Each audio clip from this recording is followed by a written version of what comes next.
حضرت یوسف علیہ السلام نے پھر سالوں حکومت کی مصر پر، پھر وہیں ان کی تدفین ہوئی، اور جب تدفین ہوئی تو اختلاف ہو گیا۔ ہر قبیلہ کہتا تھا ہم نے اپنی طرف یوسف کو دفن کرنا ہے، اس لیے کہ جس طرف ان کو دفن کریں گے خوشحالیاں ہوں گی۔ پھر فیصلہ ہوا کہ سنگ مرمر کے تابوت میں رکھ کے حضرت یوسف کو دفن کیا جائے، اور دفن کرنے کے بعد ایسی جگہ پہ دفن کیا جائے جہاں سے پانی چھو کے گزرتا ہے۔ تو ان کو وہاں دفن کیا گیا، پانی چھو کے گزرتا تھا، لوگ کھیتیوں کو لگاتے تھے اور مصر سرسبز و شاداب رہتا تھا۔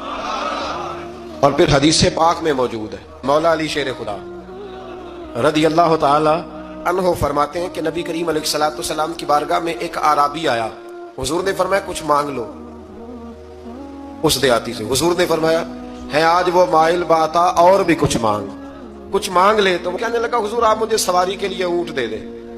حضرت علی کہتے ہیں میں نے کہا ہے افسوس، مانگا بھی تو کیا مانگا۔ حضور نے فرمایا چل کچھ اور مانگ لے۔ کہنے لگا چلے آنے جانے کے لیے کرایہ بھی دے دے، زادرہ بھی دے دے، کھانے کیا مانگا؟ تو حضور علیہ السلام نے اسے دے دیا۔ تو محبوب فرمانے لگے تجھ سے تو موسیٰ علیہ السلام کے دور کی وہ بوڑھی اچھی تھی۔ کہا وہ بوڑھی کون سی بوڑھی؟ تو حضور علیہ السلام فرمانے لگے رب کریم نے حضرت موسیٰ کو حکم دیا کہ جب آپ مصر سے نکلیں تو حضرت یوسف کی قبر کو کھود کر ان کا تابوت بھی ساتھ لے جائیں۔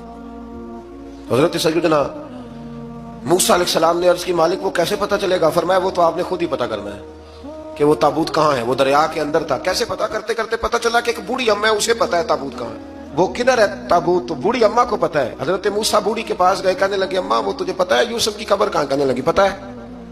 تو کہا اماں پھر بتا دو۔ کہنے لگے مفت میں بتا دوں، نبی کے مزار کا ایڈریس اور فری میں بتا دوں، یہ کیسے ہو سکتا ہے؟ تو حضرت سیدنا موسیٰ فرمانے لگے چل قیمت لے، طبرانی کی حدیث ہے، حضور بیان فرماتے۔ حضرت موسیٰ کہنے لگے بتا کیا لے گی؟ کہنے لگی مجھے نہ جنت میں وہ والا مکان دلائیں جس کے پڑوسی موسیٰ علیہ السلام ہو، میری اور آپ کی دیوار کٹھی ہو، کیا عقیدہ کند، اللہ اکبر۔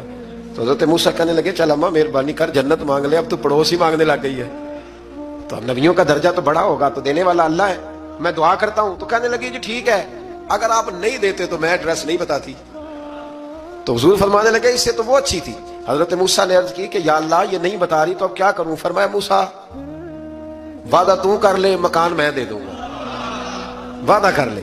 تو حضرت سیدنا یوسف کا مرتبہ دیکھیے کہ ان کے مزار کا پتہ بتانے کے لیے، مزار کا پتہ بتانے کے لیے اس خاتون نے حضرت موسیٰ سے جو قیمت لی وہ یہ تھی کہ میں جنت میں آپ کی پڑوسی بنوں گی، پھر ایڈریس بتاؤں گی۔ تو حضرت موسیٰ نے وعدہ کیا، تو پھر اس نے پتہ بتایا کہ فلاں جگہ مزار ہے۔ یہ تقریباً سینکڑوں سال بعد حضرت موسیٰ وہ وہاں سے نکال کے تابوت تو اپنے ساتھ لے کر کے گئے۔